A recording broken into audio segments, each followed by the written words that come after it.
అండి. ఈ పాదుని తిప్పతీగ అంటారు. అయితే ఎక్కడ పడితే అక్కడ కనబడుతూ ఉంటుంది. తమలపాకుల్లాగా కనబడుతూ ఉంటది. లవ్ సింబల్ ఆకు మోడల్‌లో ఉంటది. ఆకు లవ్ సింబల్ టైప్‌లో కనబడుతూ ఉంటది. అయితే ఈ మొక్కలో చాలా ఔషధ గుణాలున్నాయండి. అయితే నాకు తెలిసినంత 2 విషయాలు చెప్దామనుకుంటున్నాను.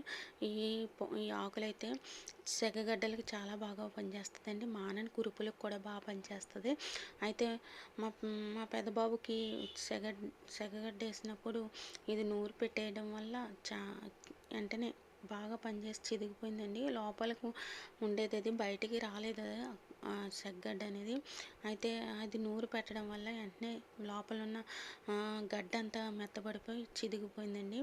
అయితే అంత బాగా పనిచేసింది. అయితే నేను మా పెద్దబాబు ఉపయోగించడానికి కారణం ఏంటంటే, ఒక ఆంటీ గారు ఆయుర్వేదం మెడిసిన్ అది ఇస్తూ ఉంటారండి. ఆ ఆంటీ గారు చెప్పారు నాకైతే ఈ ఆకు గురించి.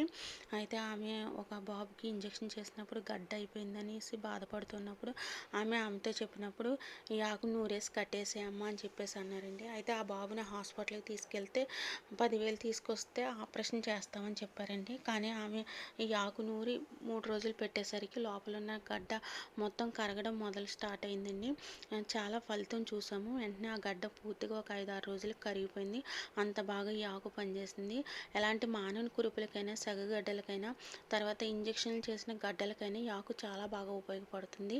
మీకు కూడా ఎలాంటి ప్రాబ్లమ్స్ ఏమన్నా ఉన్నట్లయితే ఈ ఆకు నూరి పెట్టండి. వెంటనే మానిపోతుంది. అయితే మా పిన్నికి కూడా మడం మీద కాలు మీద కురిపేసినప్పుడు చాలా రోజులు మానలేదు ఎలాంటి ఆయింట్మెంట్స్ పెట్టినా. ఈ ఆకు నూరి పెట్టడం వల్ల కూడా తనకు కూడా పనిచేసింది. చాలా మాడు మొహం పెట్టింది వెంటనే. అయితే ఒక 5, 6 రోజులు మాడు మొహం పెట్టి ఎన్నో రోజుల నుంచి ఉన్నటువంటి కురుపు కూడా మాడు మొహం పెట్టి పూర్తిగా తగ్గింది. అంత బాగా పనిచేసింది ఈ ఆకు. అలానే మీరు కూడా ఉపయోగించండి. ఎలాంటి ఇంజెక్షన్లు చేసిన గడ్డలకైనా, సెగగడ్డలకైనా, అయితే తర్వాత మానని కురుపులకైనా ఈ ఆకును ఉపయోగించండి. ఎందుకంటే ఎక్కడ పడితే అక్కడ దొరుకుతుంది ఈ ఆకు. ఈ ఆకులో చాలా ఔషధ గుణాలు ఉన్నాయి. కొంతమంది అయితే ఈ ఆకును మరగబెట్టుకొని నీటిలో వేసుకొని మరగబెట్టుకొని వాటర్ కూడా తాగుతున్నారు. అయితే దానికన్నా నేను ఫలితం చూసిన వాటిని గురించి నేను చెప్తూ ఉన్నాను. అయితే ఈ ఆకు సెగగడ్డలకి, తర్వాత మానని కురుపులకి, ఇంజెక్షన్ చేసిన గడ్డలకు కూడా చాలా బాగా పనిచేస్తుంది. మీరు కూడా ఉపయోగించండి.